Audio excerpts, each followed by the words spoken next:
Au fait, cette semaine est chargée par 3 séries de réunions épiscopales. On commencera par un atelier sur l'organisation et la gestion du patrimoine de la SENCO. Cette réunion a été décidée lors de la 60e assemblée plénière des évêques à Lubumbashi. Il s'agit d'une session de formation et d'information des évêques sur les finances et sur l'économie, sur la gestion financière et économique de la SENCO et de leur diocèse aussi.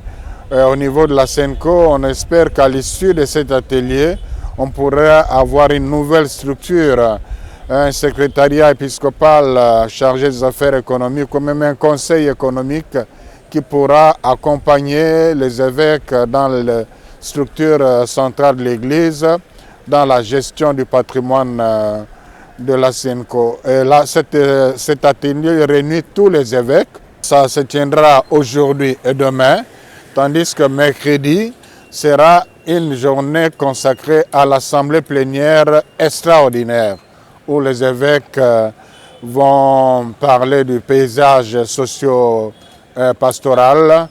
Ils vont aussi faire l'état des lieux des préparatifs de la deuxième phase de l'Assemblée générale du synode des évêques qui aura lieu au mois d'octobre.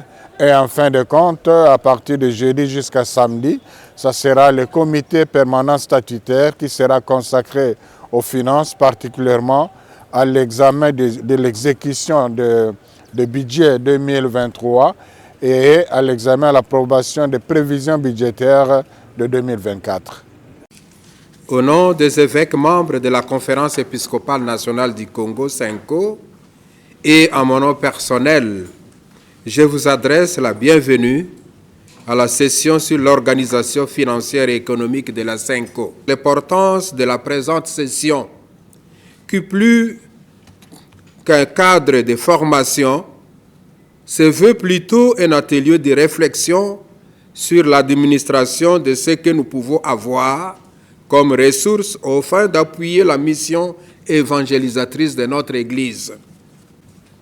D'ores et déjà, je remercie chacun et chacune de vous pour sa contribution à l'orientation que nous pouvons prendre pour asseoir un système efficient d'administration des ressources, tant matérielles que financières, de la SENCO.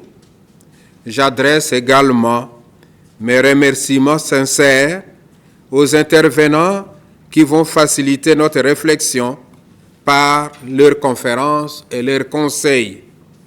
J'implore l'esprit de vérité et de sagesse pour qu'il nous éclaire pendant tout ce temps et nous suggère des initiatives courageuses susceptibles de renforcer notre système d'acquisition de ressources et de leur administration. Que la bienheureuse Vierge Marie intercède pour nous auprès du Seigneur et nous accompagne tout au long de nos assises. Sur ce, je déclare ouverts les travaux de la session sur l'organisation financière et économique de la SENCO. Je vous remercie.